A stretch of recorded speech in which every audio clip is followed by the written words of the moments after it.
Welcome back to AQS Inmate Call, the show where we bring real stories from inside Washington's correctional system into the light and talk about what happens after those gates open. And I'm your host, Joel Wilborn. Today's episode is about something that determines whether people rebuild their lives or get pulled right back into the system. Post-incarceration support from Department of Corrections. We're talking about the DOC's get right, and they get wrong, and why the stakes are so high, not just for individuals, but for families, communities, and public safety. Every year, more than 600,000 people return home from prisons and jails across the United States. More than 4.5 million are under community supervision like probation or parole. But here's the reality. Most people walk out with no housing, no job, untreated mental health or substance use needs, and a criminal record that shuts doors before they even knock. According to federal data, 68% of people released from state prisons are rearrested within 3 years. That number isn't about bad people making bad choices. It's about system failing to prepare people for reentry. Research shows that incarceration often does not address the root cause of crime, like addiction, mental illness, lack of education, or lack of job skills. Many prisons provide little to no treatment, training, or support. So when people come home, they're expected to succeed after spending years in a place that didn't prepare them for success. Let's talk about what works. Because there are DOC programs and partnerships that change systems, invest in people. Okay, success example number 1, gender-responsive reentry programs in Nebraska. Lancaster County Community Corrections expanded a successful reentry program for young men into a women's reentry program that uses trauma-informed care, gender-specific risk assessments, substance use treatment, and transitional housing. This approach has shown strong outcomes because it meets people where they are and addresses real needs. Success example number 2, trauma-informed post-jail support in Pennsylvania. In Allentown, Pennsylvania, the Pine Brook Family Answers program uses trauma-informed care to support people after jail. The result? Better stabilization, better mental health outcomes, and better long-term reintegration. Success example number 3, peer-led mental health support, Hawaii. Hawaii's New Direction Jail Division program employs forensic peer specialists, people with lived experience, to help individuals with mental health and substance use challenges avoid jail entry and stabilize in the community. This model shows that DOC-adjacent programs can reduce incarceration and improve outcomes. Success example number 4, education and vocational training inside prisons. Some correctional leaders are now expanding education, vocational training, and mental health services inside prisons. Reforms shown to improve post-release outcomes and public safety. These programs prove something simple. When DOCs invest in people, communities become safer. But we can't talk about success without talking about the failures, because they're widespread and they're deadly serious.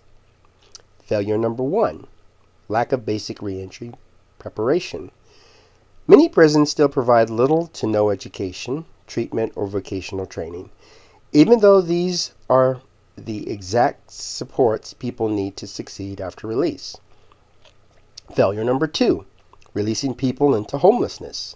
Across the county, individuals are released with no housing plan, forcing them into shelters, unstable environments, or the streets, all of which increase the risk of reoffending.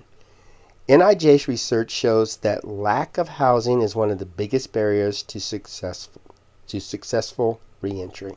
Failure number 3, untreated mental health and substance use needs. Many incarcerated people have untreated mental health or substance use disorders. When DOCs fail to provide treatment inside or fail to contact people to care outside, the result is predictable: relapse, crisis, and reincarceration. One-size-fits-all reentry models. NIG research shows there is no single model that works for everyone. When DOCs use generic cookie-cutter reentry plans, they often fail to meet individual needs and can even be counterproductive. Failure number 5, lack of coordination across agencies. Reentry requires coordination between DOCs, courts, probation, housing providers, employers, and community organizations. When these systems don't communicate, people fall through the cracks. The National Reentry Resource Center emphasizes that reentry must be a coordinated commitment, not a single program. Here's the truth. Reentry support isn't charity, it's public safety. When people return home with stability, treatment, housing, and employment, communities are safer. When they return home with nothing, the cycle continues. DOCs that invest in reentry see lower recidivism, safer communities, better outcomes for families, reduced corrections cost. DOCs that don't see the opposite. If we want safer communities, we have to stop treating reentry as an afterthought. We have to stop expecting people to succeed with no support. And we have to demand that DOCs, including here in Washington, invest in the programs that actually work. Because every person who walks out of those gates in someone's family, someone's future, and someone who deserves a real chance. Now, just so you know, my fiance will be getting out soon. And they're sending her to an area where she doesn't want to go. She doesn't have family there. She doesn't have a lot of support. And she's very unfamiliar with the way the work release program works. And she has little to nothing to come out to, such as transportation, a phone, a job, let's say clothing, toiletries, and even referrals to doctors and treatment centers and resources. So that's where I come in. And when the Washington Department of Corrections blocked me from communicating with her and associating with her, it really put a damper on things. Fortunately, that's no longer a restriction. It took over 5 years to get to that point. But I think if they hadn't have lifted that restriction, where would she have gone? Who would she have turned to? Imagine hopping on the bus, getting off in your hometown that you haven't been there in 10 years, and then expected to get back into society, and the people around you expect you to just slip right in. And I'm sure a lot of you have jobs where you don't get proper training. So you walk into the job, they'll give a quick overview and then walk away, and you're expected to do things. And if you fail, they could threaten to fire you or move you to a different department. You know, employers can do things like that. And it's very frustrating to people. And when people work with you, especially employers or state agencies, it makes it a little bit easier. And we have advocacy groups out there. We have family members. We have community leaders. And we just have people that are volunteering to assist folks. This is a great benefit because, like I said, this is the safety of the community. We complain a lot about the homeless, but we're creating homeless by neglecting these folks that get out of prison. These folks, many of them, they made a mistake. They could have been employed. They could have run a business. They could have been, maybe a wife in a family, and they cared for the family while the husband was working, and then they're just snatched out of that and go to prison. Yeah, that's their fault. But their responsibility ends when they walk through those gates and are locked away from society. That's up to the state and federal agencies. They're supposed to acknowledge that these people committed a crime, and we need to do everything we can to see to it that they don't come back or that they don't get out and harm anybody. And I don't see this as happening very often. There's a few successes that I mentioned, but it doesn't happen a lot. And that's where the prison reformists come in. We're advocates. We help these people, and we're part of a larger group. We provide resources that the agencies just refuse to do. And I hope that you see the importance of the Department of Corrections, because it's not called the Department of Prison. This is a corrections agency. And if you are hired to care for a person who just needs some support, maybe a mentor, that you want to be a mentor to them. If you do your job right, the person should be able to respond and set out on the right journey. But if you don't do anything, that's a guaranteed failure.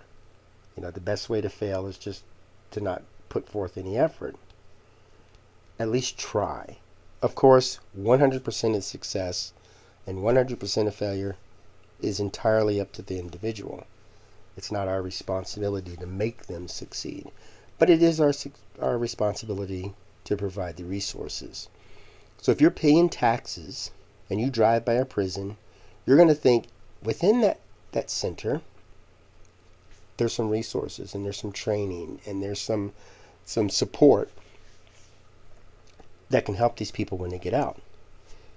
Maybe you attend a church that helps folks, or maybe you do a fundraiser, or you do volunteer work to help homeless people who were in the prison before, or to help people to find jobs or get around town, make their medical appointments, or maybe you just want to be a mentor to them, or even care for the children of these people. It could be a family member that goes in prison and you're helping the children. But every little bit helps. And just put yourself in that position. We've all made mistakes. If you make a mistake and people condemn you for the rest of your life, it's very difficult to recover, to prove that you don't want to make that mistake again, or that you become a better person. And that's where I ask for your help. Pick up a pen pal who's in prison, or talk to family members, or just look up things online to see if you can do some financial support, or if you can offer some of your services. You might be an employer and you're looking for a couple of employees. Maybe that might work for you. Or you could have a little extra time and you can do some volunteer work and help folks get clothing or the toiletries, or help them with their finances so that they can balance their budget, rather than spending their money foolishly and then finding that they need to commit a crime in order to, let's say, pay the mortgage. But all we can do is offer our services. And it's not a lot, but it makes a huge difference to these people. And I hope you understand that locking more people up, changing laws, removing rights is less effective than the resources we already have. We just need to make sure these people get them properly. Well, thanks for listening to AQS Inmate Call. Stay safe, stay loud, and keep your voice heard.